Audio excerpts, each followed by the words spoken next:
with coverage you can count on. This is the Erie News NOWCAST. Good evening, I'm Haley Potter. Thanks for joining us for tonight's edition of the Erie News NOWCAST. We're now just 5 days from the Pennsylvania primary election. In addition to voting for candidates, voters will also be asked to answer 4 questions on the ballot. What Pennsylvanians vote for could change the state constitution, so it's important for voters to actually read over these questions. Today, I talked to some experts to break down what some of these ballot questions mean. 2 questions are very similar, both in regard to Governor Wolf's power during a disaster declaration. Currently, Wolf is the only person that can issue and manage disaster emergency declarations. Voting yes on these questions gives our local legislators more power in emergency situations like the pandemic. Another ballot question is about loans for PA fire departments. There's currently a loan program in the state for volunteer fire departments to replace unsafe and outdated equipment and make station repairs. Voting yes on that question would give career departments like the City of Erie, City of Meadville, and City of Warren departments the same loan opportunities. I will have much more on this story on Erie News Now at 11 o'clock. New tonight, fully vaccinated people no longer need to wear masks or socially distance. That's the latest guidance handed down by the Center for Disease Control. The new guidance still calls for wearing masks in indoor crowded settings like buses, planes, and hospitals, but it relaxes the restrictions both indoors and outdoors. It's worth noting that this guidance and the governor's mandate still remain in place. The CDC's director says the change is thanks to millions of people getting vaccinated. They say it's based on the latest science about how well the vaccines are working. And just like in Pennsylvania, the state of Ohio will soon lift all pandemic-related restrictions. But unlike Pennsylvania, there's some added incentives to get vaccinated that have business owners and residents intrigued. Governor Mike DeWine announced 5 random Ohioans will get $1 million pulled from stimulus funding if they receive the COVID-19 vaccine.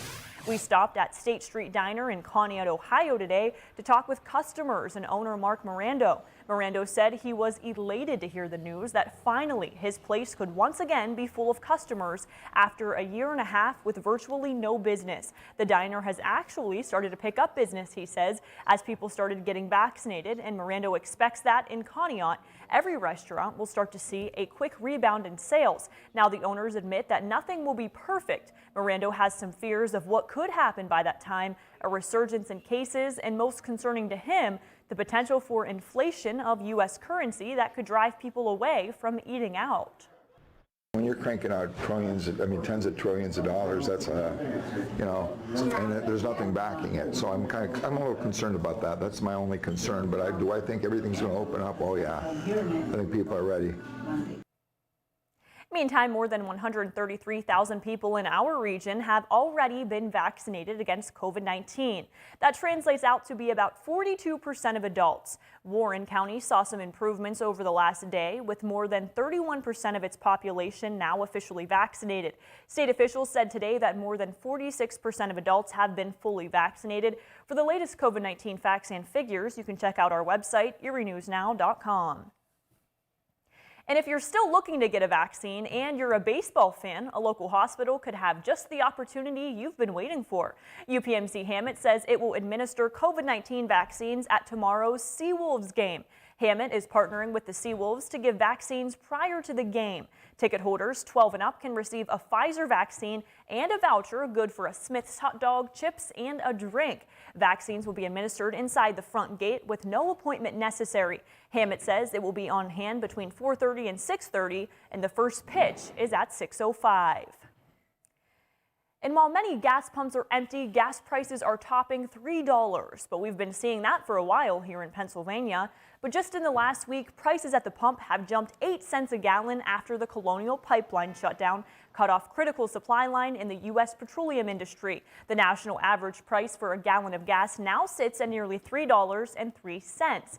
This marks the first time gas has ever been over $3 a gallon since 2014. And we have a traffic alert to pass on to you from Western Erie County.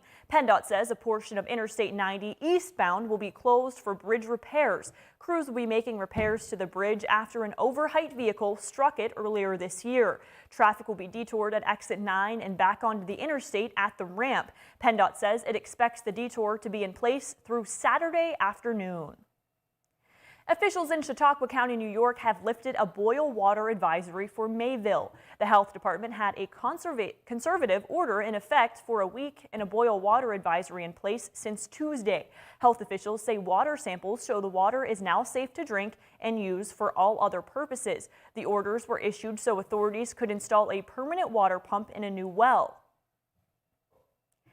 Thanks for joining us for the Erie News Nowcast. Join us for our next news at 10 p.m. on the CW and 11 p.m. on WICU and WSEE. Have a great night.